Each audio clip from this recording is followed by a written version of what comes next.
Buenos días. Vamos a orar de pie, sí, hombre. Es una manera de reverenciar al Señor si nos ponemos de pie. Inclinamos ahora la cabeza, nuestros rostros, cerramos nuestros ojos y decimos: Señor Jesús, gracias por traernos a tu casa esta mañana. Gracias, Padre, por la libertad con que podemos reunirnos, con la que podemos, Señor, abrir tu palabra, exponerla, predicarla, reflexionar sobre ella. Gracias, Padre, por la comunión entre nosotros, el amor que tú permites que florezca y se sostenga, se mantenga a través de los años, Señor. Gracias, Padre, por esta oportunidad de aprender de ti en cada semana, Señor, en cada ocasión. Pues recurrimos, Padre, a tu misericordia para que mediante tu Santo Espíritu, Señor, tú fijes en nosotros, en nuestras mentes, en nuestros corazones y nuestras voluntades, Señor, el ser obediente a lo que sabemos que nos conviene, Señor, que es a lo que tú nos has legado en las Escrituras, Señor. Bendice, Padre, esta exposición de esta mañana a fin de que podamos ser personas, Padre, completamente, Señor, de un todo, Señor, útil para tus propósitos y bendecidos, Señor, conforme a la obediencia de los santos.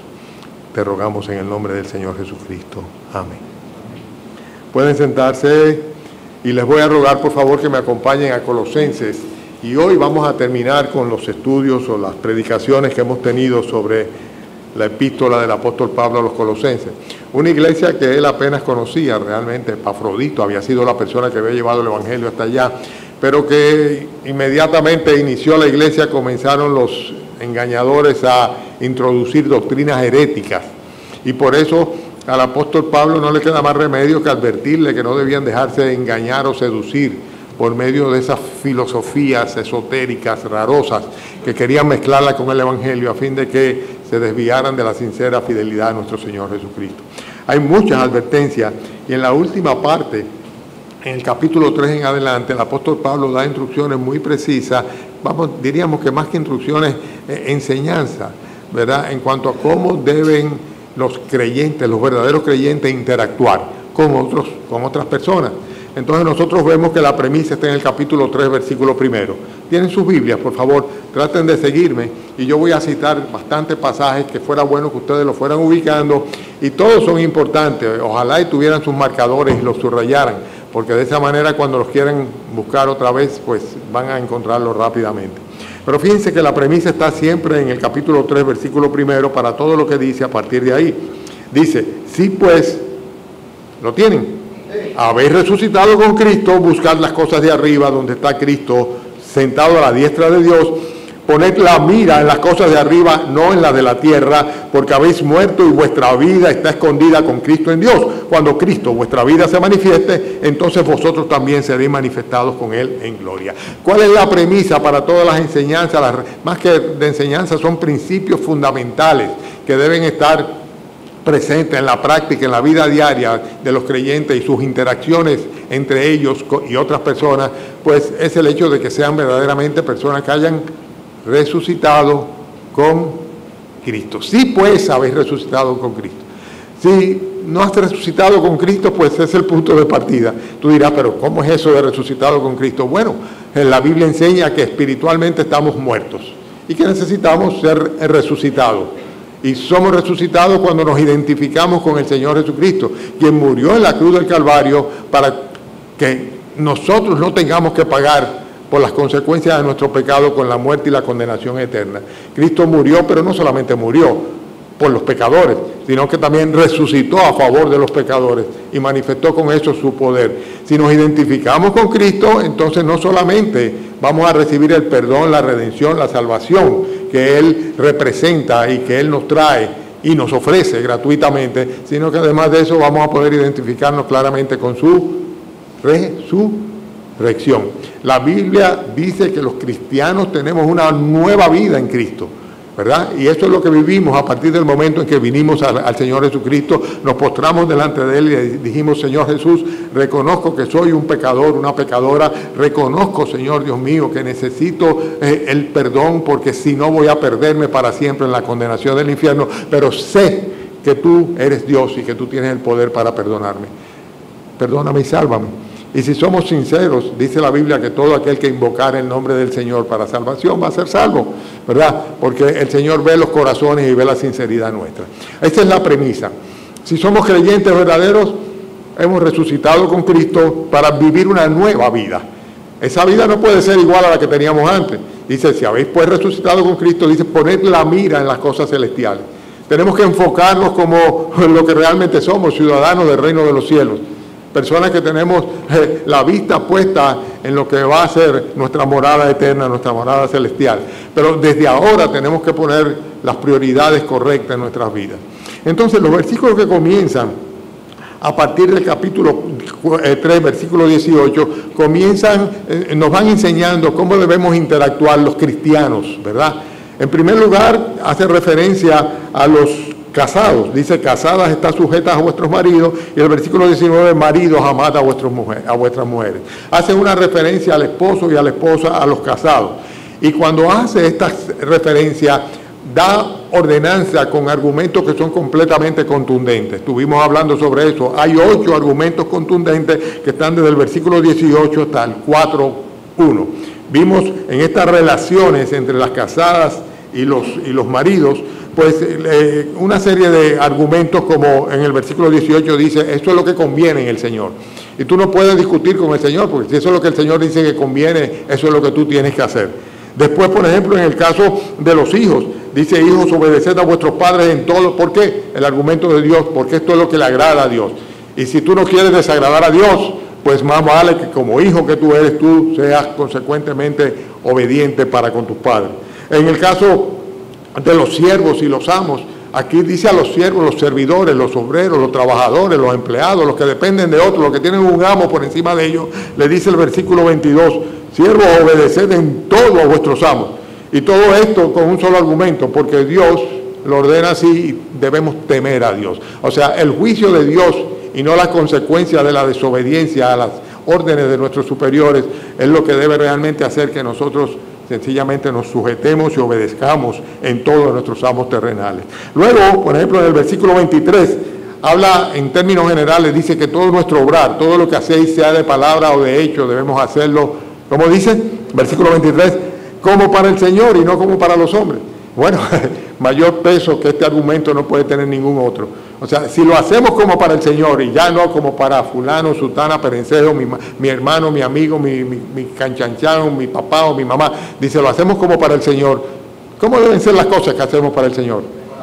De corazón, sin lugar a duda, y deben ser lo máximo, o sea, lo mejor, la excelencia, deben ser hechas como para el Señor y no para los hombres. Luego también en el versículo 24 habla de que nosotros somos servidores de Cristo, a Cristo el Señor servís, y en el versículo 25 habla de que cuando hacemos algo, lo hacemos como para el Señor, consecuentemente lo debemos hacer sin hacer diferenciaciones o acepciones de personas. Bien, todo esto lo estuvimos viendo en las semanas anteriores. El versículo, capítulo 4, versículo 1, hay un argumento sumamente contundente. Dice, ustedes tienen un jefe, un amo en el reino de los cielos. En otras palabras, debemos obedecer las instrucciones de nuestro Dios.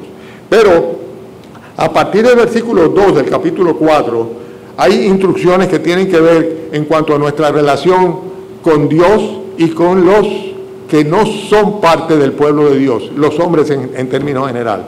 Fíjense que la premisa es, si habéis pues resucitado con Cristo, pero hay personas que no han resucitado con Cristo. En otras palabras, hay una gran cantidad de incrédulos, incrédulas, ¿verdad? Personas que no han nacido de nuevo, personas que están muertos en sus delitos y pecados, personas que viven conforme a la corriente de este mundo, que son guiados por el príncipe de la potestad del aire, que es Satanás, ¿verdad? Y tenemos que saber cómo debemos relacionarnos con ellos. Y los versículos que siguen, o sea, los versículos que van del 2 al 6, hablan, en primer lugar, en nuestra relación para con Dios, pero en segundo lugar, cómo debemos relacionarnos con los de afuera, los que llaman los de afuera, los que no son parte de nosotros, los que no están dentro de la comunidad de los creyentes, sino que los de afuera. Voy a leer estos versículos, versículos 2 al 6 del capítulo 4, para luego hacer un poquito de reflexión sobre el contenido de ellos. Dice la palabra del Señor, Colosenses capítulo 4, versículo 2, perseverad en la oración, velando en ella con acción de gracias, orando también al mismo tiempo por nosotros, para que el Señor nos abra la puerta para la palabra, a fin de dar a conocer el misterio de Cristo, por el cual también estoy preso, para que lo manifieste como debo hablar. Andad sabiamente para con los de afuera, redimiendo el tiempo. Sea vuestra palabra siempre con gracia, sazonada con sal, para que sepáis cómo debéis responder a cada uno. Vamos a ver todo lo que respecta a nuestra relación con Dios y con los hombres. En cuanto a nuestra relación con Dios, que es la primera parte y ocupa los dos primeros versículos que leímos, los versículos 2 al 4, hay una gran cantidad de recomendaciones o ordenanzas del Señor acá. Pero están relacionados, fíjense que fundamentalmente al tema de la oración. Nuestra relación con Dios parte del hecho de que nosotros nos podemos comunicar con Dios mediante la oración y podemos recibir la palabra de Dios mediante la Escritura, la Biblia.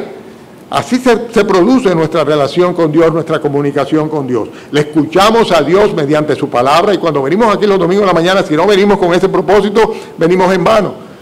Tenemos que venir con la conciencia de que más que lo que un hombre puede estar diciendo o una mujer, en el caso de una maestra, ¿verdad? Pues es el contenido de la palabra de Dios lo que debe ser importante para nosotros y por eso tenemos la responsabilidad, los que enseñamos, de ser fieles y circunscribirnos estrictamente al consejo de la palabra del Señor. Bien, pero partiendo de esa premisa, sabemos que nosotros escuchamos a Dios a través de su palabra. Él la dejó escrita, la dejó sellada, completa, y nosotros no necesitamos buscar más allá de lo que está escrito. Es lo que la propia Biblia dice. Es suficiente, la palabra de Dios es suficiente para nosotros. Es nuestra regla, nuestra norma, nuestra guía, nuestra luz, nuestro farol, nuestra nave. Es el sendero que nos traza el propio Señor a través de los siglos. Y por eso necesariamente tenemos que acudir con regularidad y cada vez que la iglesia se reúne y todos los días nosotros en nuestros devocionales personales debemos abrir la palabra de Dios, debemos reflexionar. El término no es ni siquiera reflexionar, es meditar sobre ella, ¿verdad? Eso es lo que tenemos que hacer, esa es nuestra responsabilidad, si queremos escuchar a Dios y ponerle la atención con el debido respeto. Pero aparte de eso, debemos también comunicarnos con nuestro Dios. Tenemos un privilegio que no todos tienen, pero los que hemos resucitado con Cristo, tenemos un acceso libre al trono de Dios. Yo estoy aquí y tú estás ahí y tú puedes en cualquier momento acudir a la presencia del Señor y hablarle a Él en oración. Y este es un privilegio que nosotros no debemos soslayar o subestimar o menospreciar, sino por el contrario debemos aprovecharlo. Y el apóstol Pablo habla aquí de lo que los creyentes que hemos resucitado juntamente con Cristo, que buscamos las cosas de arriba, debemos hacer en cuanto a la oración. Y lo primero que dice, que esta comunicación con el Señor, nosotros debemos hacerlo de una manera perseverante, perseverad en la oración. Bueno, no se trata de una clase de lengua española o de castellano, pero el concepto de perseverar tiene que ver mucho más con la idea de continuidad, con la idea de persistencia, que con el hecho de estar repitiendo. Hay muchas personas que piensan que perseverar en la oración significa repetir. Padre nuestro, no se trata de repeticiones mecánicas. Se trata de, con una continuidad, de una manera regular y persistente, nosotros presentarnos delante del Señor para comunicarnos con Él, para presentarle a Él lo que hay en nuestros corazones, los que son realmente nuestras necesidades. Pero no solamente eso, sino que cuando Pablo hace referencia aquí, dice perseverad en la oración, dice que debemos hacerlo con una serie de características, ¿verdad? Una oración, dice, velando en ellos con acción de en ella con acción de gracia. Si nosotros perseveramos en la oración, velando en ella, tenemos que estar conscientes de que cada día suceden una cantidad de cosas en nuestro entorno, alrededor nuestro, que nosotros debemos cuestionar y presentar delante de nuestro Señor. O sea, todos los días tenemos motivos de oraciones nuevos. Yo no sé ustedes, pero yo supongo que sí. Aparte de aquellas que son regulares, son cosas que suceden en nuestro alrededor. Nosotros estamos pendientes, estamos velando, ¿verdad? Y consecuentemente las llevamos al trono del Señor. Es una y otra vez regresar delante del Señor, porque todos los días hay nuevos retos, nuevas oportunidades y nuevos arrepentimientos y nuevas faltas y nuevos cuestionamientos y nuevas reflexiones y meditaciones sobre lo que su propia palabra nos dice. Consecuentemente, la oración tiene que ser perseverante y tiene que ser algo en lo cual nosotros estemos continuamente, porque, ¿saben una cosa? No hay cosa más sencilla que olvidarse de orar. Olvidarse de orar. Ese es el truco del diablo. Él no nos dice, no oren, sino simplemente te distrae. Te distrae en otra cosa.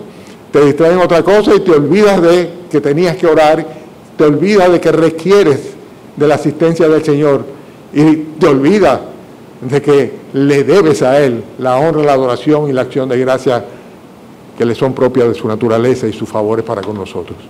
Hermanos, la oración debe ser una oración perseverante, ¿verdad? Y una oración que esté llena de acciones de gracia. Dice, velando en ella, en la oración, dice con acción de gracia. Perseverante y llena de acciones de gracia. ¿Saben por qué? Simplemente porque tenemos un privilegio enorme. Señores, que el único Dios verdadero, el eterno, sabio, todopoderoso, omnisciente, que sabe antes de que salga de nuestros labios lo que vamos a pedirle, nos permita, tenga la condescendencia de atendernos, de prestar atención, y no solamente eso, desea que acudamos a Él. Tiene que ser necesariamente un motivo de acción de gracias enorme por el privilegio que tenemos de poder accesar a Dios, y no solamente por eso, sino también por la respuesta de Dios. Porque Dios siempre responde a la oración, de una manera u otra responde a la oración. Aunque a veces nos diga, aguántate un chin, ¿verdad? O aunque a veces te diga, no. O aunque a veces te diga, sí. Pero siempre responde a la oración. Consecuentemente, tenemos un privilegio por el cual tenemos que dar acción de gracias a Dios, independientemente de la cantidad de cosas que diariamente, en su gracia común y en su favor específico, tiene sobre nosotros y los que amamos. Hermanos, la oración del Señor tiene que ser también una oración de intercesión. Cuando hablamos con el Señor, cuando nos relacionamos con Dios mediante la oración, tenemos que saber que tenemos un ministerio sacerdotal. El creyente es un sacerdote, un intermediario entre Dios y los hombres, y consecuentemente debe interceder por los demás. No podemos tener oraciones egoístas solamente. Pablo dice acá en este versículo que está acá, dice, orando también al mismo tiempo por nosotros. Él le decía a los hermanos de Colosa, oren también por nosotros. Nosotros, los que estamos predicando el Evangelio, los misioneros, los que me acompañan a mí, los que va a él a enumerar al final del capítulo 4, dice, para que nosotros seamos capaces de llevar a cabo la obra del Señor, que el Señor nos abra puerta a fin de dar a conocer el misterio de Cristo. Dice, por el cual también estoy preso, y que yo lo manifieste como debo hablar. Hermanos, la oración de intercesión por los siervos de Dios. ¿Tú oras por mí? Yo necesito que tú ores por mí. Si me consideras tu pastor, necesito que ores por mí. No por mí, por mi bien, por mi beneficio, sino para que yo pueda ser el pastor que Dios quiere. Para que yo pueda ciertamente llevar a cabo la misión para la cual el Señor me pone. Para que yo pueda enseñar de la manera correcta, si de eso se trata, o amonestar, o corregir de la manera idónea. Para que yo pueda vivir una vida santa, apartada. Para que pueda ser realmente más un referente que un tropiezo a la doctrina de nuestro Señor Jesucristo. Y Pablo dice que era necesario que oraran por él, intercedieran por él, para que fuera capaz él de predicar la palabra de Dios. Les abriera puerta para predicar la palabra, lo dice el versículo 3 claramente, para que él pudiera dar a conocer el misterio de Cristo. ¿Cuál es el misterio de Cristo? El hecho de que Cristo, siendo Dios, no tuvo el ser igual a Dios como algo a que aferrarse, quedándose en el cielo, ¿no? Sino todo lo contrario. Dice, se humilló a sí mismo, se despojó a sí mismo, se hizo como un siervo, como un hijo de hombre. Dice, para en la condición de hombre ir a morir en una cruz, a fin de poder redimirnos a nosotros, hombres pecadores, de nuestra culpa y de nuestro pecado. El misterio de Cristo, el Evangelio de nuestro Señor Jesucristo. Dios en medio nuestro, Emmanuel, Dios con nosotros. Pablo decía, para yo poder expresar esto, para yo poder explicar esto bien, para yo poder enseñar a los otros esto, para que yo dé a conocer el misterio de Cristo, dice, es necesario que ustedes oren por mí. Oren por mí, porque si no, no voy a poder hacerlo correctamente. Eso no lo dice, lo estoy diciendo yo. Pero evidentemente está pidiendo intercesión, en primer lugar, para que el Señor le abra puertas para llevar a cabo su misión como apóstol a los gentiles. En segundo lugar, para el hecho de que sea eficaz su ministerio y él pueda realmente dar a conocer a Jesucristo de una manera apropiada. Y lo dice de una manera más clara cuando en el versículo 4 dice, para que lo manifieste como debo hablar. En otras palabras, para que cuando abra yo la boca, diga lo que debo decir de una manera correcta y eficaz a fin de que Jesucristo sea glorificado y sea recibido en los corazones y mentes de aquellos que me escuchan. Pablo está diciendo, tenemos que relacionarnos con Dios necesariamente mediante una oración perseverante, velando en ello, constante en cuanto a eso, llena de acciones de gracia a Dios por sus favores e intercediendo por los demás, y en particular por aquellos siervos del Señor que están involucrados en llevar el mensaje de Cristo, predicar el evangelio de salvación. Tú dirás, bueno, ok, lo voy a hacer por el pastor. ¿Qué? Es que no es solamente el pastor, no es solamente el pastor lo necesita las oraciones de cada uno de ustedes, pero líbreme Dios de no interceder delante de Él por cada uno de ustedes, porque también ustedes, igual como yo, debemos dar a conocer el misterio de nuestro Señor Jesucristo. Debemos dar a conocer, porque para el mundo es un misterio, es algo desconocido, algo que no conoce. Van camino a la condenación, van camino al infierno y no saben que el Salvador ya pagó por sus culpas y que todo lo que tienen que hacer es arrepentirse y entregarse a Él, poner la mira en las cosas celestiales y acudir a Cristo en oración y decirle, Señor, perdóname y sálvame. Tenemos que orar necesariamente, hermanos. Estamos hablando de interacciones. Ya no es entre el esposo y la esposa, ya no entre los padres y los hijos, ya no entre los amos y los siervos, ahora entre nosotros los creyentes y Dios. Tenemos necesariamente que escuchar a Dios hablarnos en nuestros corazones. Y yo no conozco otra manera que no sea a través de su palabra. Y solamente en la medida que desde un púlpito o desde cualquier estrado, cualquier posición o cualquier banco, los labios permitan aflorar el contenido de la Biblia, es que realmente nosotros vamos a estar recibiendo del Señor su consejo. Pero aparte de eso, tenemos nosotros que dedicarnos de una manera consagrada a la oración a favor de los demás. Tenemos que orar, hay que orar perseverantemente, con un velo constante y dando al Señor acción de gracia. ¿Saben una cosa? Tendemos a ser muy mal agradecidos. Tendemos a ser muy mal agradecidos. Tantas veces oramos y cuando el Señor nos concede las peticiones del corazón, pues a veces los dimos por sentado o damos una gracia que debería estar también presente en nuestra acción de gracia cuando el Señor no nos concede la petición de nuestro corazón, porque Él sabe mejor que nosotros lo que nos conviene. Pero ahora vamos a entrar en el otro tema. El otro tema ya no es nuestra relación con Dios, que es mediante la lectura y la oración, ¿verdad? En una vida cristiana íntegra. Sino que ahora tiene que ver nuestra relación con los de 5, versículo 5. Todavía tienen su Biblia, Colosenses, capítulo 4, versículo 5. Andad sabiamente para ¿con quién? Los de afuera. Los que no son parte del rebaño del Señor. Tú y yo también todos los días nos relacionamos con los de afuera. Porque aunque no somos de este mundo, estamos en este mundo. Por eso el Señor intercedió por sus discípulos diciendo, guárdalos del mal. Porque están en el mundo aunque no son del mundo. Tenemos una relación con cantidad de personas que muchas veces les amamos muchísimo, pero no son parte del rebaño de Dios. ¿Por qué? Porque no han resucitado con Cristo. ¿Por qué? Porque no se han arrepentido de sus pecados. ¿Por qué? Porque todavía no han depositado su fe, su confianza y su vida, su eternidad en las manos del Salvador, de nuestro Señor Jesucristo. Son los de afuera. Y dice, versículo 5, andad sabiamente para con los de afuera. Los que no son parte de la iglesia de nuestro Señor Jesucristo. Ahora la pregunta es la siguiente. Es una deducción lógica. ¿Cómo se anda sabiamente para con los de fuera? Andar sabiamente, o sea, ¿qué es andar sabiamente para con los inconversos? las personas que no son de Cristo, los que no son creyentes, que algunas veces son inclusive blasfemos, algunas veces son burladores, o algunas veces son personas que menosprecian y desprecian, no solamente al que lleva el mensaje, sino al propio mensaje de salvación, el hecho de que Cristo les ama y les quiere salvar. Bueno, hay gente así, ¿verdad? Hay gente así, algunos por ignorancia y otros por soberbia, pero que rechazan el Evangelio de Cristo. Pero tenemos que tener claro que estamos en dos grupos completamente distintos.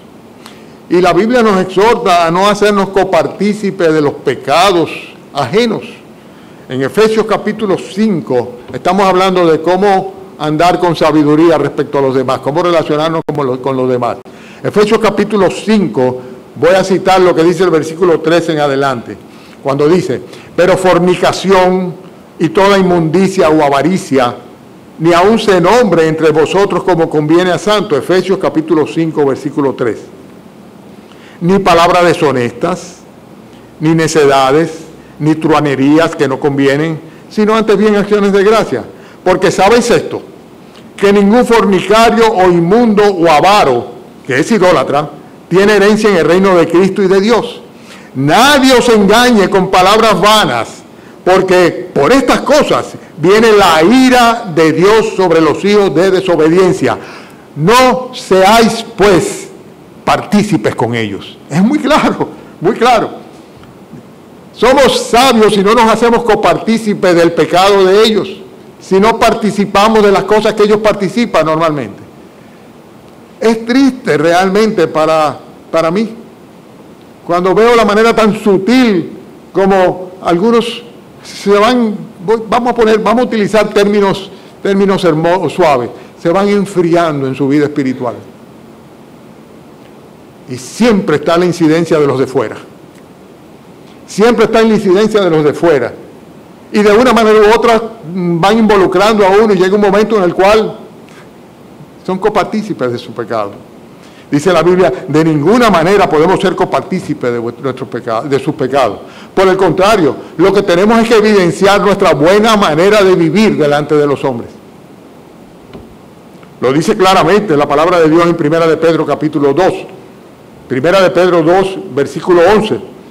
El apóstol Pedro dice: amados, yo os ruego que como a extranjeros y peregrinos os abstengáis de los deseos carnales que batallan contra el alma, manteniendo buena vuestra manera de vivir entre los gentiles, para que en lo que murmuran de vosotros como de malhechores, glorifiquen a Dios en el día de la visitación al considerar vuestras buenas obras. Hay cuánta gente que murmura y que critica porque uno es creyente, porque uno tiene su vida cifrada, porque vive metido en una iglesia, porque nada más está pendiente de... Dice, mantengan vuestra buena manera de vivir entre los hombres.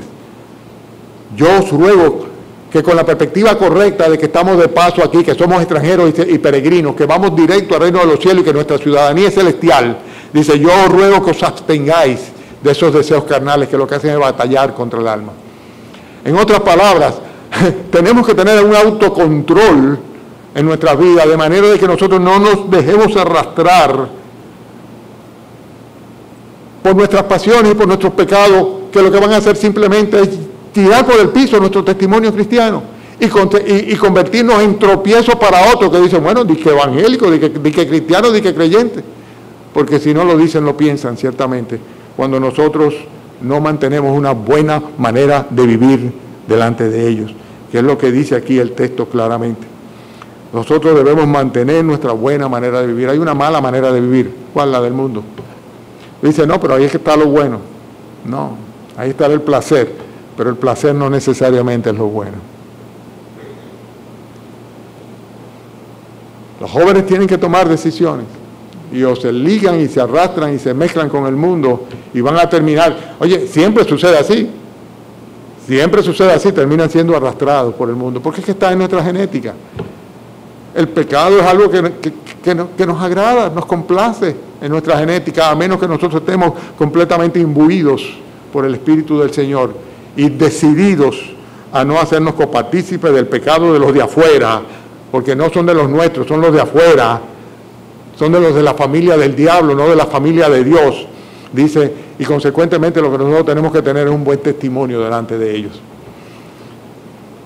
Qué triste debe ser que algún día descubrimos que alguien se pierde porque nosotros fuimos el tropiezo para ellos, porque no tuvimos el testimonio.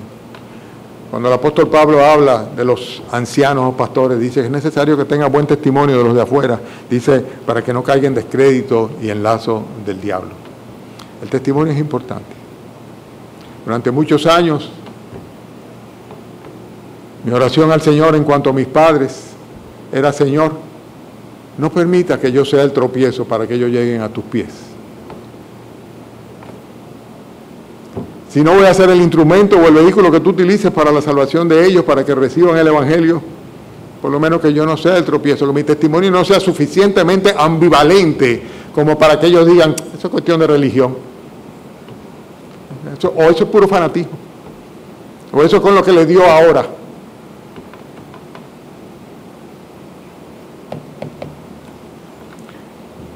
Nuestra relación con los de fuera, dice, debemos relacionarnos con sabiduría, de manera que podamos tener un buen testimonio entre ellos, de manera que nosotros podamos actuar con honradez delante de ellos, con sinceridad. Primera Tesalonicenses capítulo 4, versículo 12. Que procuréis tener tranquilidad y ocuparos en vuestros negocios y trabajar con vuestras manos de la manera que os he mandado, a fin de que os conduzcáis, le dice el apóstol Pablo a los tesalonicenses, os conduzcáis honradamente para con los de fuera. El factor común es siempre para con los de afuera, con los que no son parte del pueblo de Dios. Os conduzcáis honradamente para con los de fuera y no tengáis necesidad de nada. Actúa con honradez. Donde quiera que tú estés, que nadie pueda decir o señalarte, de manera de que al actuar honradamente nosotros tengamos la aprobación de Dios y no mancillemos el nombre del Señor Jesucristo, que os conduzcáis honradamente para con los de afuera. Eso es ser sabio, conducirse con honradez. Es sabio también si nosotros simplemente utilizamos el conocimiento que tenemos de las Escrituras para llevar a la reflexión al pecador en cuanto al final de su camino.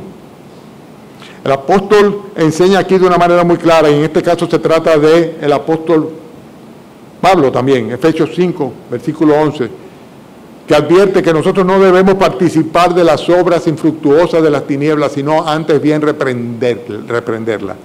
Pero ¿cómo puede una persona reprender a otro de lo mismo que está haciendo? De ninguna manera podría hacerlo.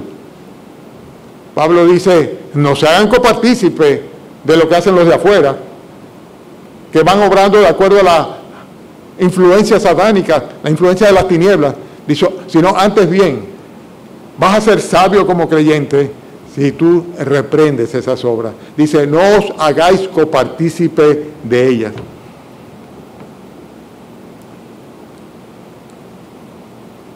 Un cristiano siempre debe poder decir, eso no le agrada a Dios, eso está mal. Pero no lo va a poder decir a un incrédulo si está precisamente siendo corresponsable de esa falta o de ese pecado. Tiene necesariamente que conducirse honradamente y tiene que estar apto para poder responder cualquier pregunta que tenga que ver con la esperanza que hay en nosotros. ¿Qué es lo que dice precisamente el apóstol Pedro?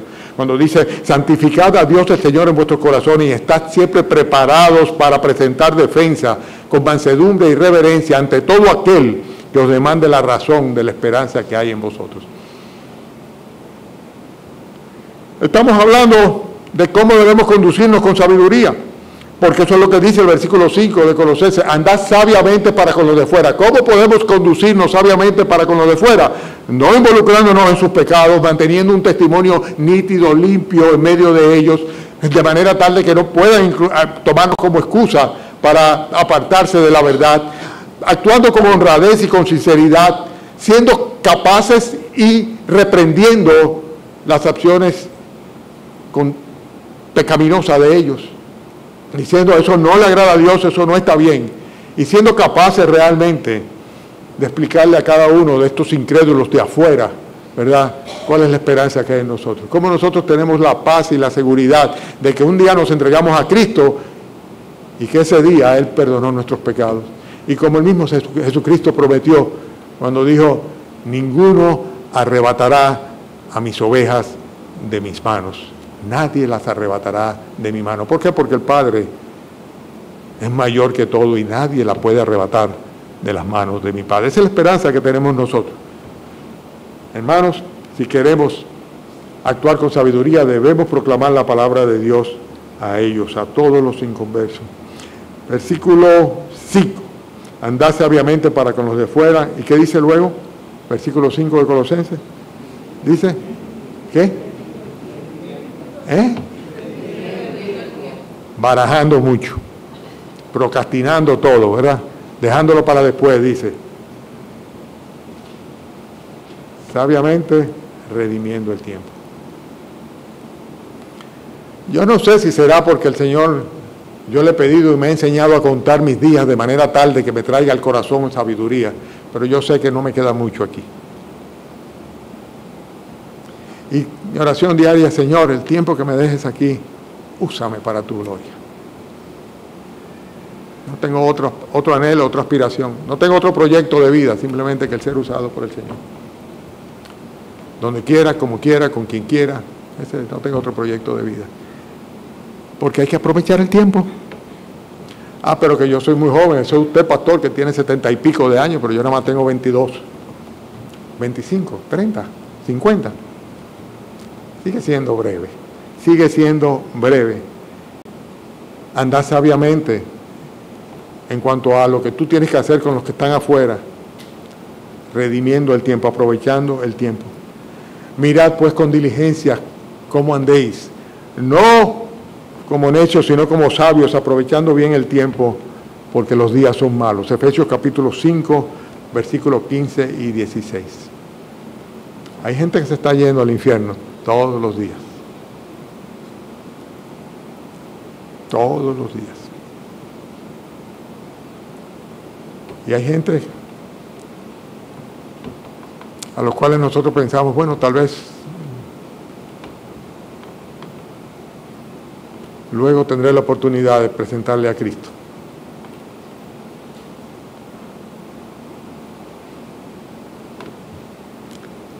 Aprovecha el tiempo, redime el tiempo, haz lo que tienes que hacer y comienza a hacerlo ya. Comienza a vivir para Dios, comienza a buscar las cosas celestiales, porque el tiempo aquí abajo es corto.